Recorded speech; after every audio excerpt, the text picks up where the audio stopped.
ফেরাউনের যে প্রচন্ড শক্তি ছিল কিসের মধ্যে, তার কিসের শক্তি ছিল? এই যুগে আল্লাহ ফেরাউন পাঠিয়েছেন, আবার এই যুগের মধ্যে ফেরাউনদেরকে আল্লাহ পাক শাস্তি দিয়ে আমাদের সামনে পেশ করছেন কিনা? পরাশক্তি হিসেবে রাশিয়ার কোনো অস্তিত্ব আছে এখন? আছে? এর আগে পরাশক্তি ছিল কি জার্মানি, ঠিক কিনা? ছিল কিনা? হিটলারের অস্তিত্ব আছে। তারপরে ব্রিটেন পরাশক্তি হতে না হতে আবার আমেরিকা আসে, মাতবরিবের পরাশক্তির আমেরিকা। ফেরাউনের যে প্রচন্ড শক্তি ছিল কিসের মধ্যে, তার কিসের শক্তি ছিল?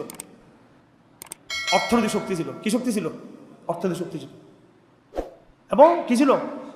সামরিক শক্তি, রাজনৈতিক শক্তি। কটা শক্তির কথা বললাম? ফেরাউনের অর্থনৈতিক শক্তি, এবং কি রাজনৈতিক শক্তি, এবং কি সামরিক শক্তি ছিল। বর্তমান ঠিক আমরা এগুলোর সারা বিশ্বের মুসলমানরা এই ক্রাইসিসের মোকাবেলা করতেছে কিনা? হ্যাঁ, মুসলমানরা মুজাহিদিন যেখানে যাবে শো করে আমেরিকার কি ড্রোন হামলা ওখানে পৌঁছতেছে, সামরিক হামলা।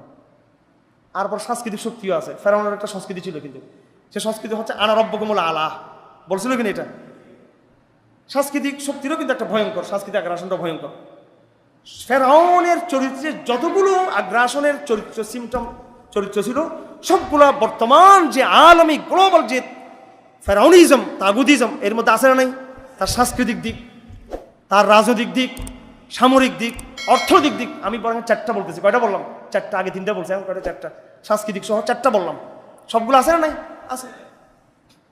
ভাই, এই মায়ানমারের মতো আমরা একটা কথা বলি না যে মগের মূল্য পাইছে, সেটা বলি না?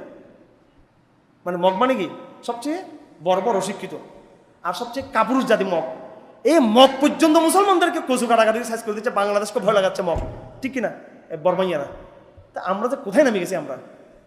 এগুলো আগে দেখছি আগের আমলে। হ্যাঁ, এরশাদ চাচারা তো সবাই খারাপ মনে করে, ও চাচার আমলও দেখছি। আর ভয় তত্ত্বের কাপ্ত কারা? বর্মাইয়ারা। এরাও আমাদেরকে কি দেখায় এখন? হেলিকপ্টার নিয়ে এরা বাংলাদেশের সীমান্তে কি করে? ভয় লাগে আমাদেরকে। আর পত্তলিকদের আর খ্রিস্টানদের, ইহুদের কথা আর কি বলবো, এরা তো আছেই। তো কোথায় যে নামছি, আমাদের কোথায় যে নেমে গেছি আমরা? তো যাই হোক, এই সারা বিশ্বের কুফার শক্তি পরস্পর স্বার্থের বিরুদ্ধে নিজের স্বার্থে আবার লড়াই করতেছে। চীন ভার্সেস আমেরিকার সংঘাত আছে কি নাই? আবার ইন্ডিয়ার সাথে আমেরিকার বহুদিন আবার সংঘাত ছিল, আবার তারা এখন মিত্র। আবার রাশিয়া বনাম আমেরিকা। কিন্তু ইসলামের প্রশ্ন কিন্তু আবার সবাই কিন্তু কি ইসলাম মেরে খাচ্ছে। চীনের সাথে আমেরিকার গন্ডগোল, কিন্তু আমেরিকাও ইসলামটা মারতেছে, ঠিক কিনা? আবার চীনও কিন্তু মারতেছে তার দেশে। পাকিস্তান আবার ভারতের সাথে কি মারামারি, ঠিক কিনা? না কিনা? পাকিস্তান তারা নিজেদের মারামারি। ইন্ডিয়াও মারতেছে মুসলমানদেরকে। আবার পাকিস্তানের ওনারা তো খুব খুব সত্যবাদী, খুব খুব ইসলামী রাষ্ট্র না পাকিস্তান? দারুল ইসলাম এবং দারুল খেলাফত বলি ফেলি একসাথে।